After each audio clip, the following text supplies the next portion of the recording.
Hello, everyone, and welcome to the First Picture House podcast, a movie news and discussion show. I'm your host, Connor Jameson. And I'm Aaryn Souza. This week, we're reacting to all the trailers we saw leading up to and during the Super Bowl. But first, we'll discuss some news around the industry and talk about what's releasing this week. Now, let's get into it. Aaryn, hit the button.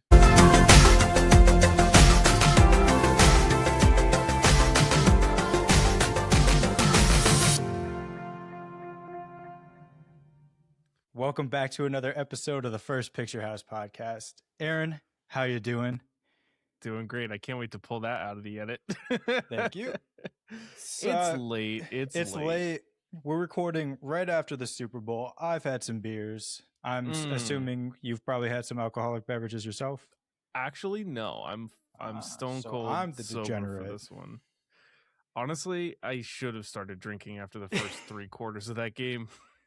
Listen, I almost had a pretty nasty parlay in this one too, but I still made sick. I made a little bit of money still. Not gonna lie. Go.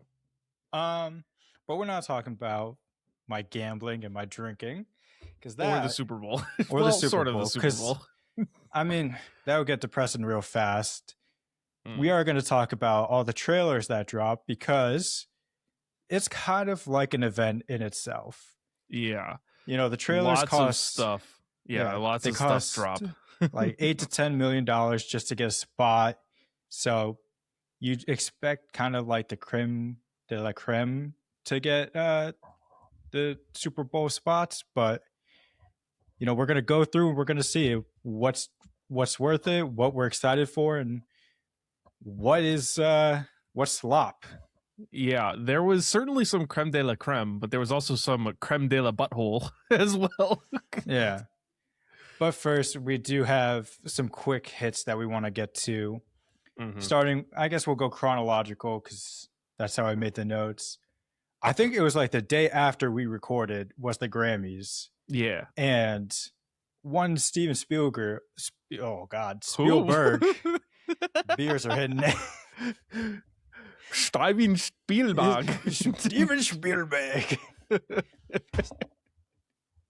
Man, Steven Spielberg is an EGOT winner now. Got the Grammy. I want to say well deserved, but also, I mean, Steven Spielberg getting an EGOT. Can you tell me what he got the Grammy for? It was like best musical accompaniment for a film or some bullshit. He produced. It was the John Williams documentary. Yes, but it counts. It counts. You get Grammys for like spoken word audiobooks, so yeah, that's how you get them. But it's a awesome accomplishment for honestly just one of the most influential people in the industry. And it's just cool. It's a very prestigious club to be in. I think Viola Davis was the last one.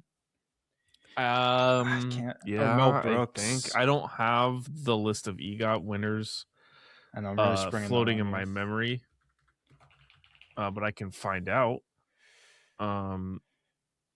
Elton John was Elton John, yeah. 2024. Viola Davis was right before him. But yeah, there's only 22 have won it competitively, so it's very, very hard to get in, but it's well deserved. Something else that maybe is well deserved. We brought it up, I believe it was last time. I can't remember anything anymore, but Disney has their new CEO, and it's Josh D'Amaro. Cool.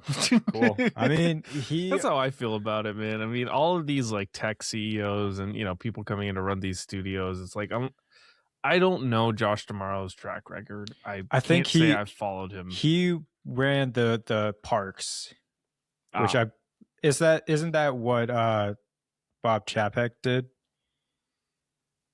Good question. I don't know. Regardless, people seem to be a bit more receptive to this. However,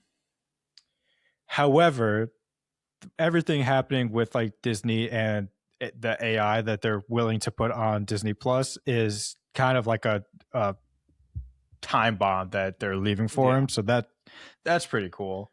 Yeah. So That'll he's be going to get interesting. baptized in fire almost immediately. 'Tis the age of AI, I guess. I don't know. Yeah. I don't know. So I mean, this is how Bob Iger comes back in 2 years.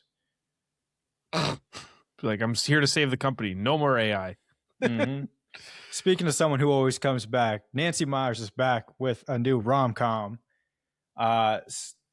with a pretty star-studded cast. We Yeah, it's have like Penelope Cruz, Kieran Culkin, Jude Law. I believe there's more. Owen Wilson, Emma Mackey are in it too. It's slated for Christmas of next year, 2027. I mean, Nancy Meyers knows how to make a movie. I'm not like the biggest Nancy Meyers fan, but I enjoyed Something's Gotta Give. I like The Intern. I'm good with it, you know. Nancy Meyers.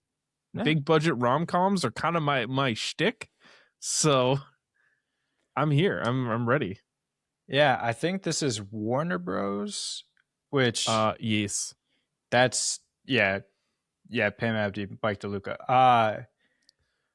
Sick, because I remember that they were on their way out because they were just signing off on anything that seemed interesting to them, even though this appears to have a pretty big budget. Like I'm good with it. 150, 130 mil. That's a lot. That's crazy. It's a lot. But Nancy Meyers has a good track record, so you know. Yeah. I mean, you know, it's gonna... part of me sees all of this like Warner Brothers, like they're like doing taking swings like this, and I'm like, part of me is like, man, the government could do one good thing and just be like, no, actually, no one can buy Warner Bros. Because it'd be too big of a monopoly, and then Warner Bros. Has to stay on its own entity and continue doing stuff like this. Or at least that'd be pretty sick. Keep those two, keep DeLuca and keep Abdi, and just let them keep greenlighting everything, because their track record as of recently it's pretty good. They're like one of the few pairs of executives who are actually like out to make like interesting new movies and not just rehash, remake, redo, sequelize, franchise, whatever. They do that, but I think they're more concerned about just like, they just want a good movie. They're less concerned about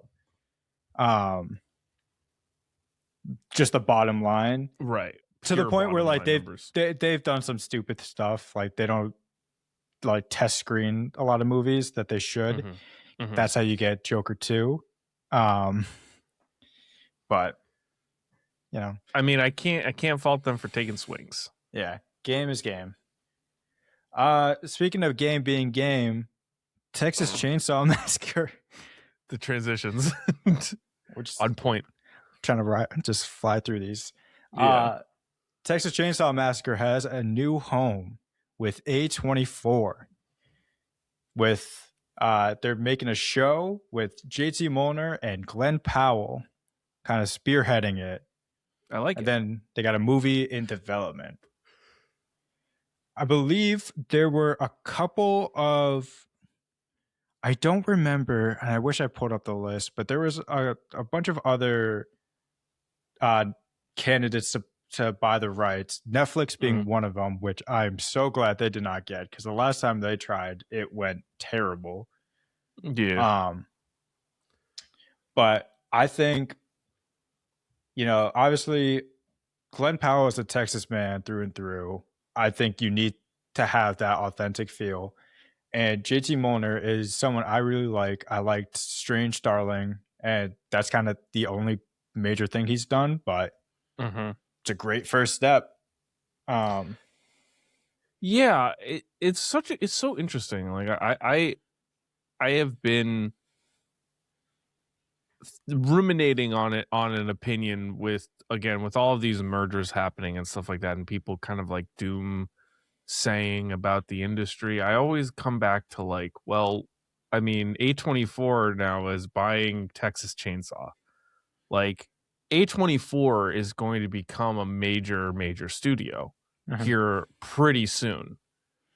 You know, like other studios will pop up in the same way that A24 has, you know, just because they don't have a 70, 80-year history like Warner Brothers doesn't mean that they're not capable. Now, I'm not advocating for things to go away because, like, I was just saying that I really hope that Warner Brothers stays on its own. But, like, you know, people always are like, oh, this is, you know, the end times. We're coming to the end of it. And it's like, no, A24 just is like, well, no, we're here now. We're one of the major players. And then 10 years from now, we're going to have a new one. It's going to be like, we're here. We're a major player, you know? And it's like, it's all a cycle. Yeah. And I think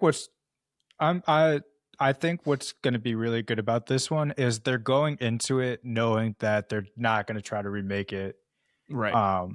They're not, like, JT Mulner has come out and said, like, the original is a perfect movie.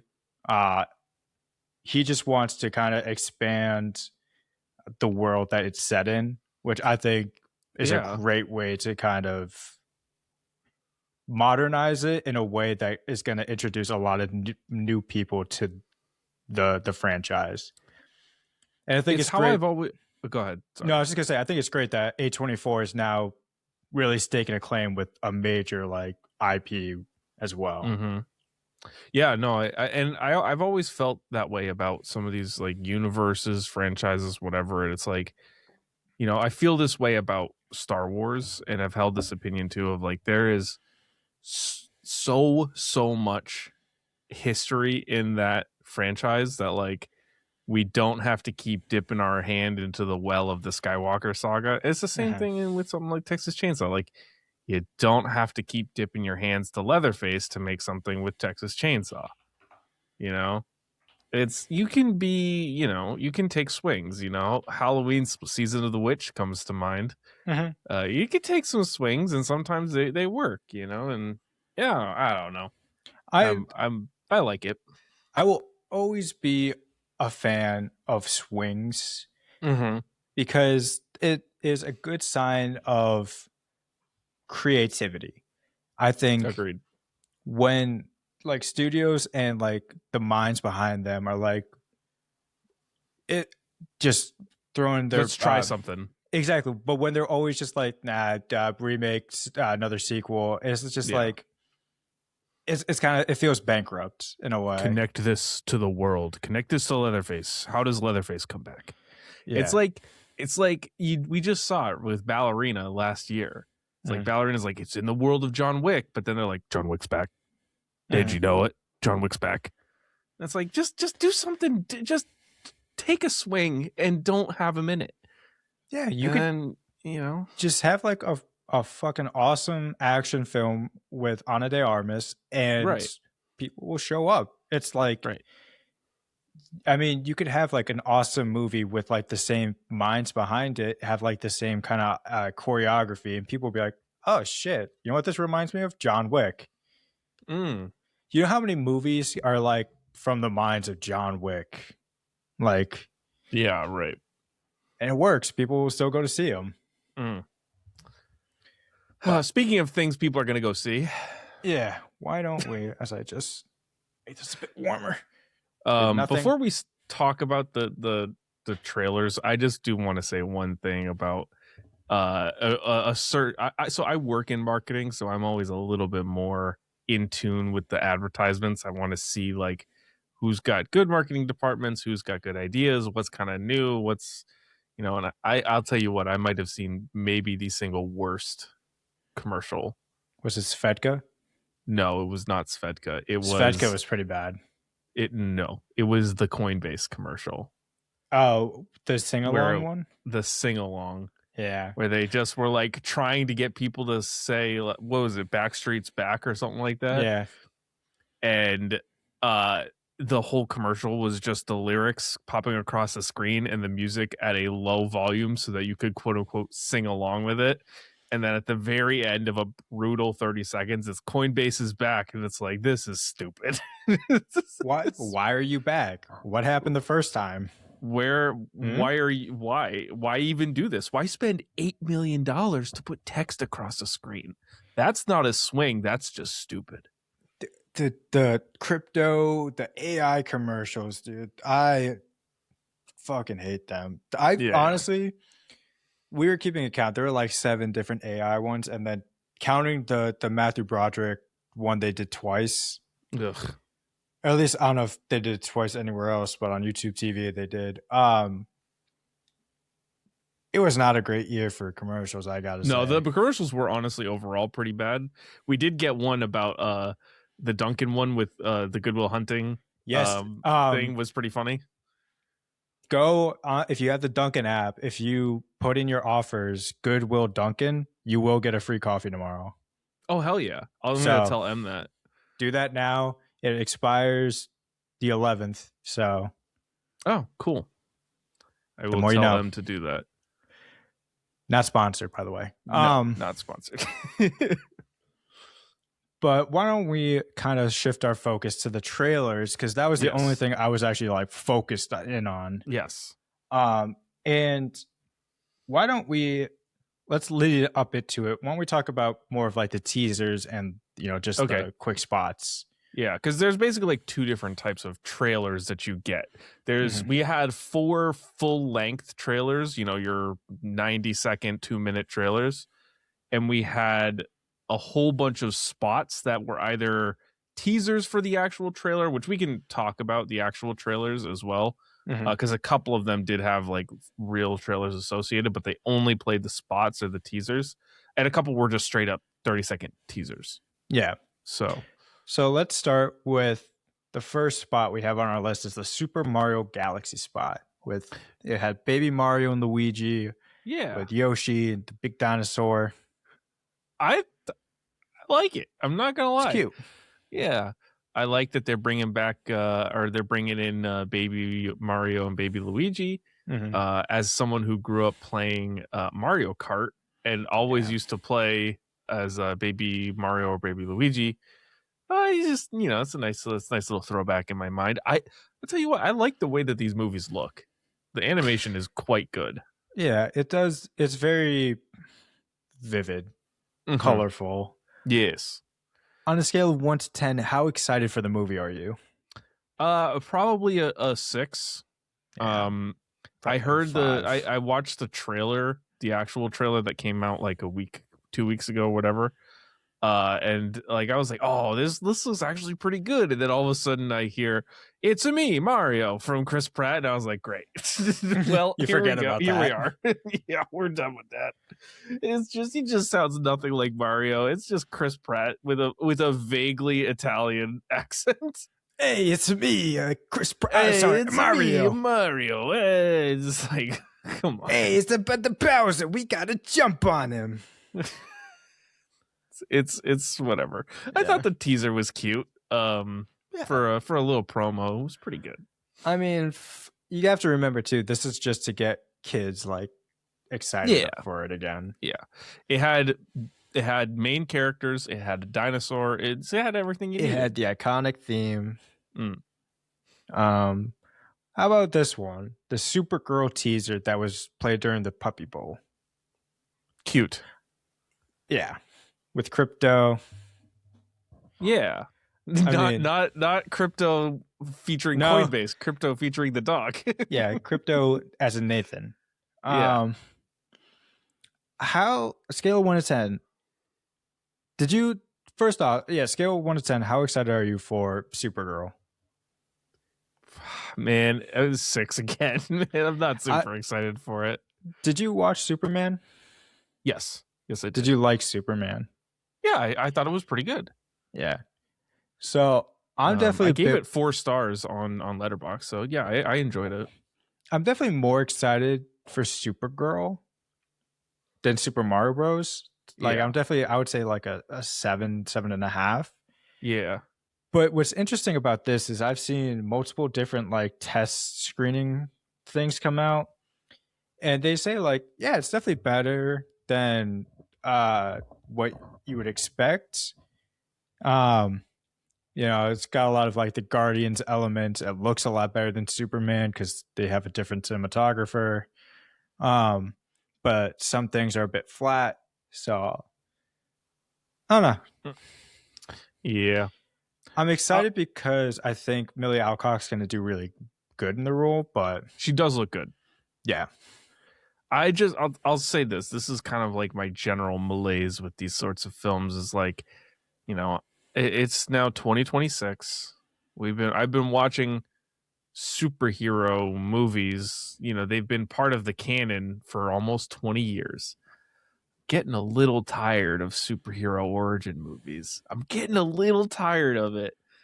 It's like I don't know how you do something different, but like I'm a little bit tired of like here's the character and they gotta learn to be okay with who they are or their powers or learn to whatever. And like there's only so many variations you can put on that, and I'm just a little over it. I'm not super excited about it. Will I see it? Yeah, I have to, but yeah. Yeah.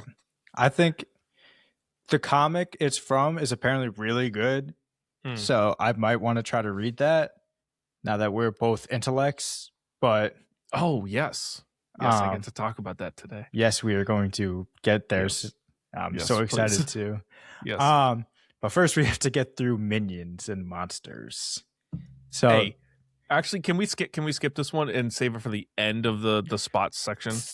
Yeah, because the spot was literally just like Kevin. Go check out the actual trailer. It literally just said go check out the trailer, which I did, but I did too. Next up was Hoppers. It was a 30-second spot. I'm mildly excited for this. I would say a 7 because it's Pixar and I enjoy Pixar. It seems interesting. You know what thought I had about this? What's that? Maybe it's an intrusive thought. This is basically just Avatar. But yeah, a little bit. Like Pixar's Avatar. Pixar's Avatar. Like just maybe? Does this cross $1 billion? Does James Cameron have competition? Everyone starts making Avatar light. Yeah. But what if instead of like Big Blue Guy, Beaver, it's Little Rabbit or Beaver? I don't even know what it is. It's probably, given the name, it's probably a rabbit. Yeah. What I'll say about the Hoppers trailer, it looks fun. This trailer did not move the needle for me one way or the other.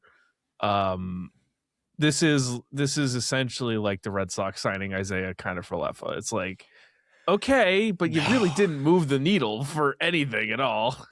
Well, I think that's the trouble with spots. It's kind of just like, what hope do you have, really? It's kind of like just get your name out there. Like, unless it was like a pure like no one has seen this yet, and we're doing a real teaser. Like this is like the first thing coming out, right? But like we've had 2 Hoppers trailers already, and like there's reused footage. I don't know anything else more about the plot. Like it didn't move the needle for me. It's like, all right, whatever. Here we go. You know what else didn't move the needle for me? The Mandalorian and Grogu. This was straight garbage. What a terrible trailer. I know it's a movie. I'm not convinced it's a movie though. Like in my heart.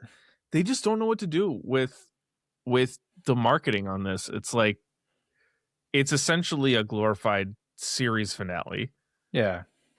Which, I mean, there's so many, I don't want to say good because I've never seen them, but like a lot of shows do that. Like obviously there's the Peaky Blinders one coming out. Downton Abbey had multiple very solid films. A lot of shows will wrap with a movie. Even Firefly did the one, I don't remember the name. I was just looking at this. That had a very famous one. Yeah, there's definitely a big famous one we're missing, but Serenity, that's what it's called. Which is a Waverly Place did. The famous. But no, I don't know, man. I mean, obviously I don't care about this in general. Yeah. But like wild to do a teaser spot that features no actual footage from the movie and a voiceover from Sam Elliott. Well, that's why like I was like, when we put it on the list, I was like, do we want to talk about it? I do, because like my anticipation meter was at like probably a solid 5. Like I wasn't expecting much. It's gone down a little bit. I'm now maybe at like a 3. I honestly thought that they were going to advertise like guacamole or something. Like I did not it's think like a that crossover. I legit did not think that this was going to be like for the movie. I thought that they just like licensed the characters. Like this was AI that they licensed out. But no, it's a trailer, or it's a teaser, sorry. Yeah. But let's move on to, or do you want to talk about Minions and Monsters? Yeah, we can just Minions into like the trailer. So the real trailer that accompanied the 2-second spot, really. Yeah, it was like a 10-second spot of a minion running to the screen saying, check out our trailer. Which, I mean, I'm like so mixed on in effectiveness. I'm like, on one hand, is like you paid millions of dollars for 10 seconds to be like, go check out the trailer on YouTube. Also, you're it kind of worked. You didn't need to do that. No, you didn't. You could put your trailer out during like fucking NCIS and people would be like, oh, fuck yeah, it's the Minions again. Yeah. Where are these little buddies up to now? Little characters that don't look anything like us, that don't speak our language. I'm in. Oh, banana? What? Hell Wait. Yeah. Wait a second.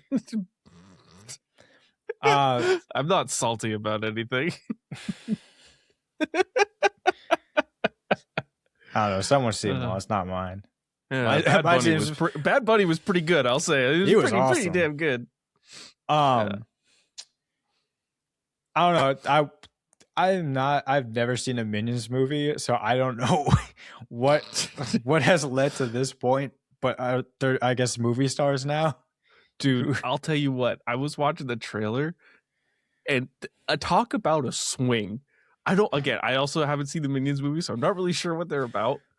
But like, the Minions are in 1930s America making a movie, like a monster movie, and they need a monster. I'm hell yeah. I'm honestly here. I'll tell you what, my meter went from non-existent because I didn't even know this movie was coming out to like, I went like an 8. It went whoop. I think with these movies, we got to go in blind, not just like with trailers, but just to the franchise as a whole. Like we just got to watch the third one and then just like never watch another Minions movie again. Yeah, absolutely. I will watch this movie because it seems rad. It seems like it just seems so dumb, but like I get why like it was a joke to like go to the Minions movie dressed up in suits. Yeah. And like, if I'm not mistaken, it sounded like Christoph Waltz was voicing the director of the movie. I didn't. Yes, please give me more.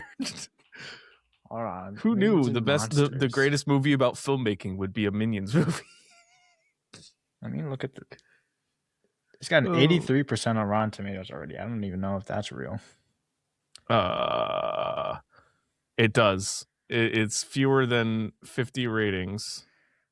There is one person cast, and it's just Pierre Coffin as the Minions. So I don't even know if he's in it.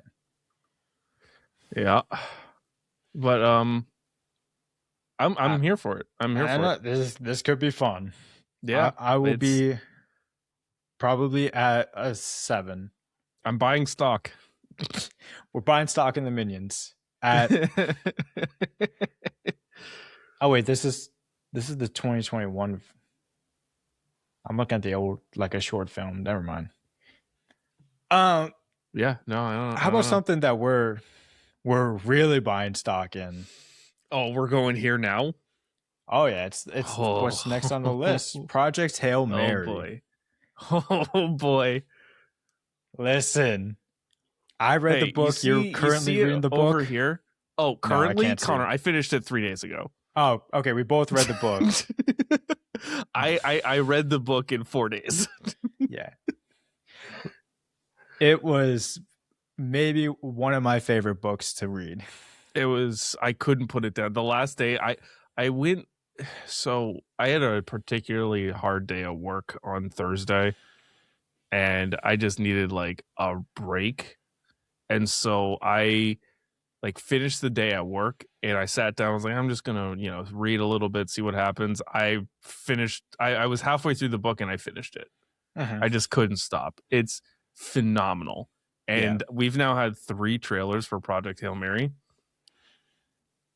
They look amazing. Greg Fraser, I bow down to you. I'm gonna say it 10. I am so fucking excited. Dude, we are doing we're doing 2 episodes on Project Hail Mary. Absolutely. We're going to cover it on this pod, and then we're going to go and do a full review on it on the other pod. Yeah, executive decision on both of our ends. Yeah. This is definitely going to be up there as one of our most anticipated movies of the year. And every like early screening, even like people have tweeted about like seeing 30 minutes of it and they're like, I was blown away. I saw that there's like, it's going to be an IMAX and there's like a moment where it does do like the IMAX to widescreen and people have had like an out of body experience. I need it. I need inject it into my veins. I am sat already. Doesn't come out till March. When that early screener invite comes through, I'm there. I am hitting it so hard. You. If they do me and a guest, we are going. Oh, I'll take Sorry, off. But she can go with you on another day. Yeah. Yeah. What are you at? The 1 to 10 scale of 15. Like, can I say that? Yeah. I'm so glad too that they're showing. It's a slight spoiler. Actually, it's a major spoiler. It's a spoiler alert. I'm so glad they're showing Rocky. Yeah, it's an interest, and I actually saw the author, Andy Weir.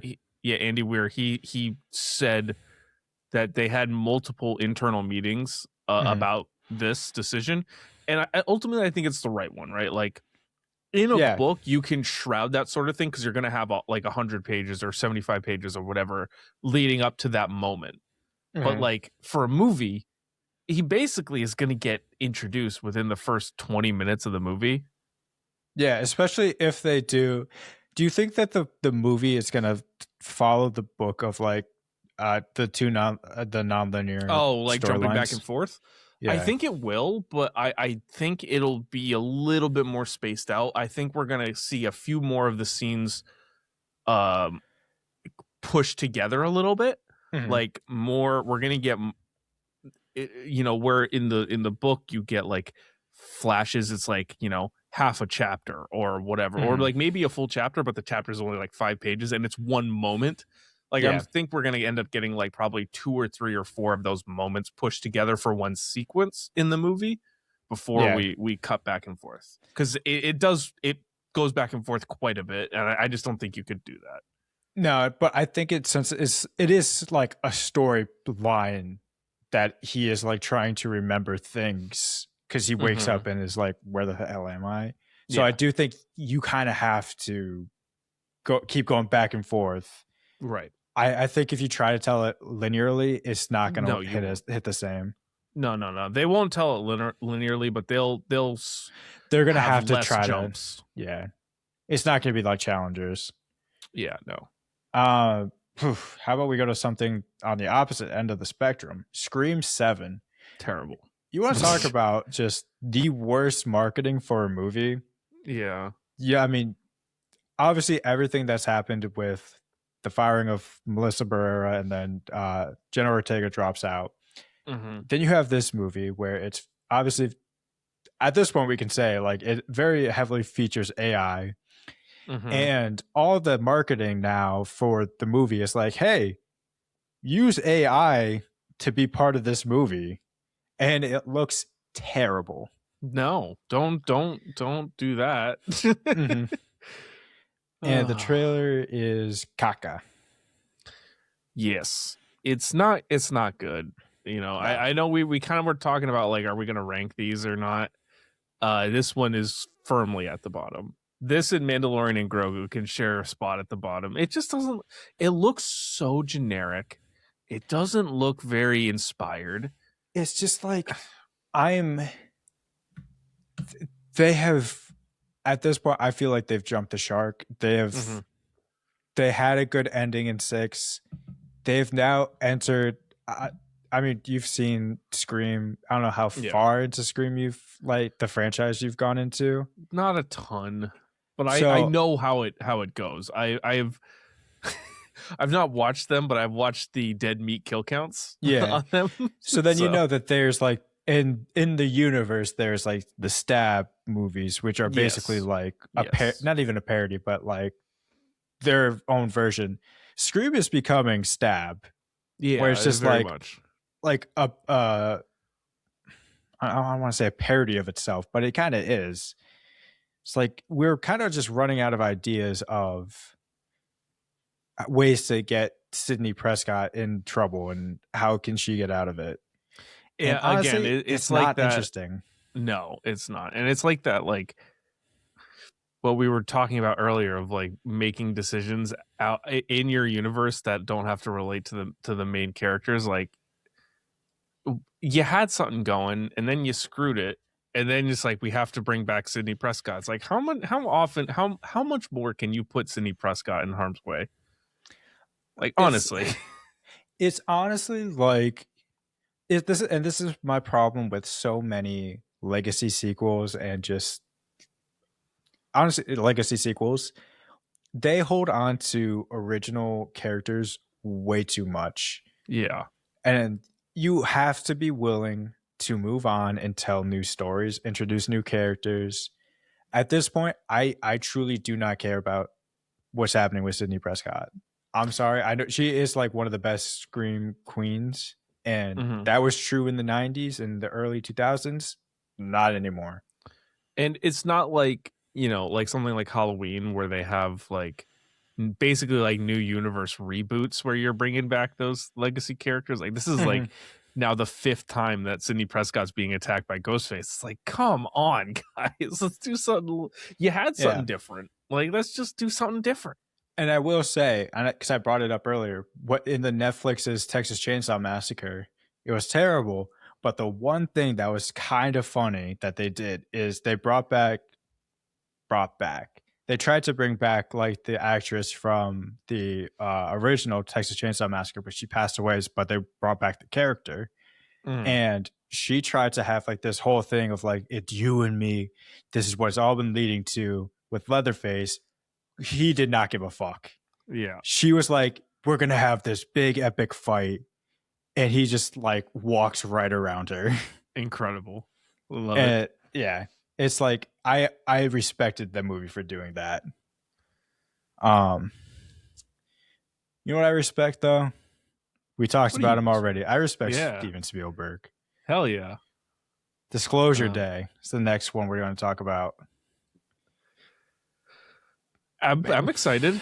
It's pretty good. Spielberg knows how to make a goddamn movie, and you know, like it looks interesting enough. The concept seems interesting enough. Obviously, it's like shape-shifting aliens of some kind or whatever. But man, that last shot was what it's all about. Oh my god, dude! When that spaceship starts to come out of those, I was like, yeah, this is Spielberg, baby. Dude, because like I love Nope, and one of my favorite shots is when like Jean Jacket, the alien, comes out of the clouds and starts chasing Daniel Kaluuya. That shot was just like it coming out of the clouds. I had goosebumps. Just enough of a tease, like you know what this is about. You don't see the entire ship, but you see enough of it to be like, oh. It's like, yeah, I'm back. I'm tackling aliens again. But this one, yeah, you saw like the full stat cast on display. Yeah. This is an 8 for me. Yeah, I 8's good. It's good with me. Yeah. This one's interesting. Yeah, so I was happy about this one. The unnamed by the commercial, but it's the Adventures of Cliff Booth. Yeah. The Quentin Tarantino at Psych David Fincher sequel to like Quentin Tarantino, directed by Fincher, because Tarantino doesn't want this to be his last movie. Tarantino, man, come on, just make more movies, man. Like, stupid 10 movie rule. I don't like the guy at all, but like, oof. Well, there goes our chances of ever talking to Quentin on this podcast. You could. I don't want to talk to him. Okay, fair. Fair. But I will say this trailer was pretty cool. Guy knows how to make a movie. It's in history. He definitely knows how to make a movie or two. And this, look, it's pretty cool. Once Upon a Time in Hollywood is a very good movie. I wasn't sure if Cliff Booth really needed his own story again. I mean, no, but when you put Fincher behind the camera and you get something that looks as cool as this, hey, man. Do we need it? No, but do we deserve it? Yeah. We should have it. Like, I like it. I want it. I'm also happy that it seems like they're not sticking with the Adventures of Cliff Booth, which is just a shitty name. That was a terrible name, yeah. It's a terrible name. I don't what adventures we going on? Yeah, it looks good. It looks pretty, and it was a full surprise too. I was not expecting that. I was so not in tune with it that like I just thought it was Brad Pitt doing a promo, and I was like half paying attention, and then I was like, wait a minute, this looks like I know that character. I know that character. Oh, it's barking. Yeah, no, I was, as soon as like Elizabeth Debicki came on screen, I was like, oh, I remember that name being announced in the casting. But then they never put the name of the movie, which I was like, I wonder if they're workshopping it still. Yeah, I hope so. It's a pretty bad name. So I hope that they give it something good. Yeah. But that was it for the trailers. No the Super Bowl trailers. Super Bowl, of course, yes. There was no Doomsday, no Spider-Man, nothing big like that. Nope. You want to go through the other trailers that came out this week? Or? We did have a couple other trailers. First off, The Devil Wears Prada 2 came out like last week. It looks decent. It looks like not a remake, a sequel in 2026. Yeah. Lighting's off. Yeah. I do like, I haven't seen The Devil Wears Prada, but I do like the running gag of she doesn't recognize anyone. Dude. The first Devil Wears Prada, I mean, like, it's so good. It's so entertaining. There's a reason that Bill Simmons, of all people, put Devil Wears Prada as his number one rewatchable movie of the 21st century. It's honestly like you throw it on and it's just like the vibes are great. Meryl is great.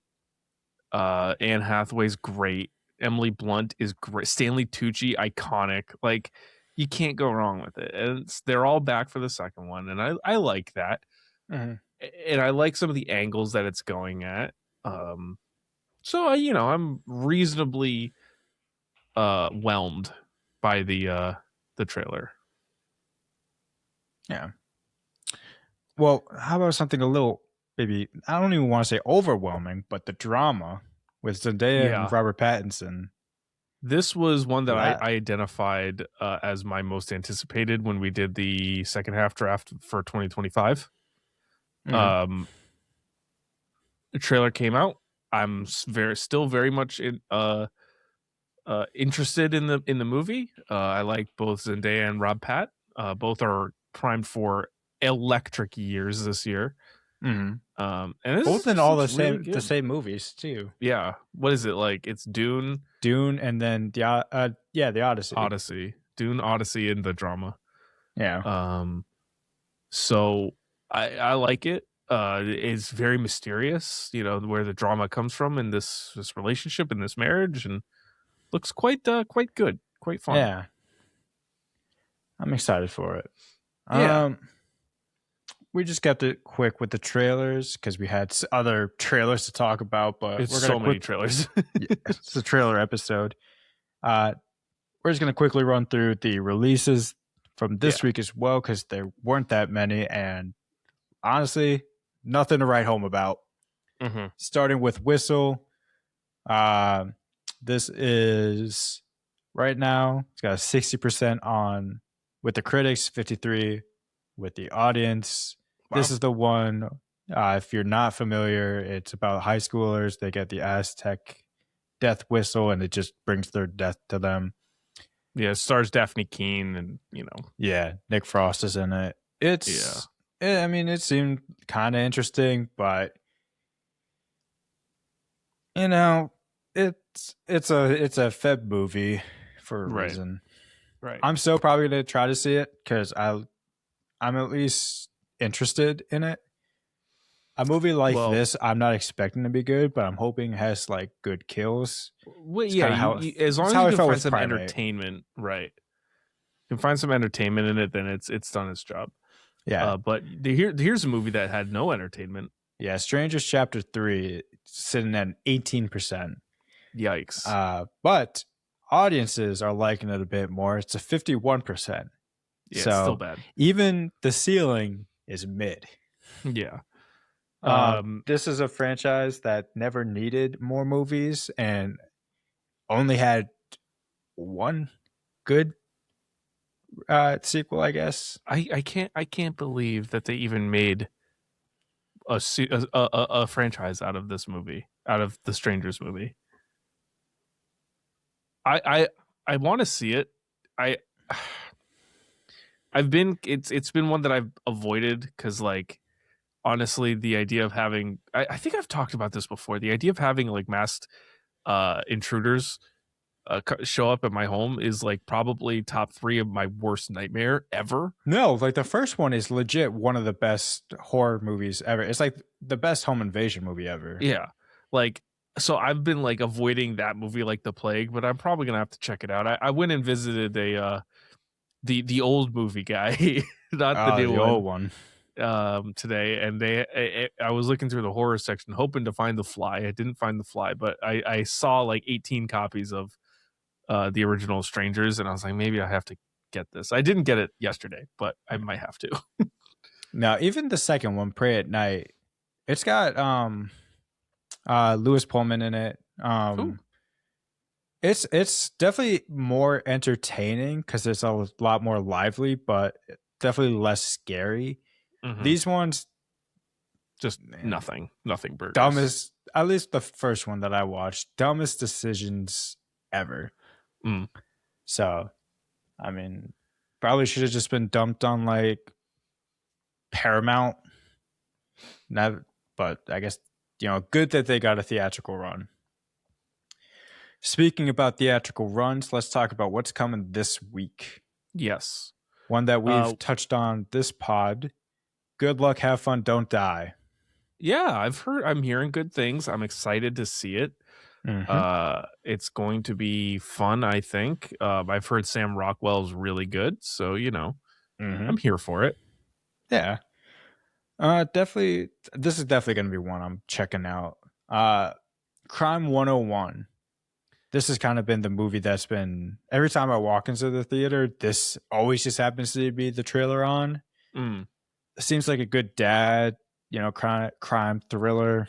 Right. Good cast to it. If you can pull it off, I mean, I'm okay with it. Yeah. I don't like the title. I think the title Crime 101 is kind of lame, but who am I? Yeah, I don't know what you're trying to get out of it, but next up, the one you're going to go see tomorrow, Wuthering Heights. I'm seeing this tomorrow for an early press screening. Em and I are going. She's getting out of work early to see the movie with me. I'll report back. I'm looking forward to it. It's been hot on our radar since it was announced. So yeah, this will probably make 300 mil. It'll probably. Last up, we got Goat, the Steph Curry movie where he plays a goat. But I believe it's the same. Like, I don't think it's the same people, but I know it's the same animation style of the Spider-Man Into the Spider-Verse movies. So let's see. It is made by Caleb McLaughlin's in the lead role. I see. So it's produced by Steph Curry. Yes. Created by Sony Pictures Animation, which is that's the same studio, that did Across the Spider-Verse. So at the very least, it'll be visually appealing. Also did K-pop Demon Hunters, so it's pretty good. But those are the movies that are coming out this week that we felt like we wanted to shout out. Yeah, we're not going to do a physical media show and tell because it is getting close to midnight. I'm tired. Yeah, you're I'm tired. Gonna spin it off, I think, into a YouTube series, but just so the people know what they were missing. Nice. It's, Close Encounters. I pulled it out for the Alien. We had a lot of sci-fi movies. Yes. What you're talking about.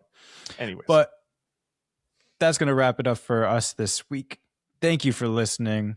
Like and sub wherever you can, and follow us on your favorite podcast platform, as well as our social channels below. We know there are a lot of film podcasts out there, so we appreciate that you guys are taking the time to listen to ours.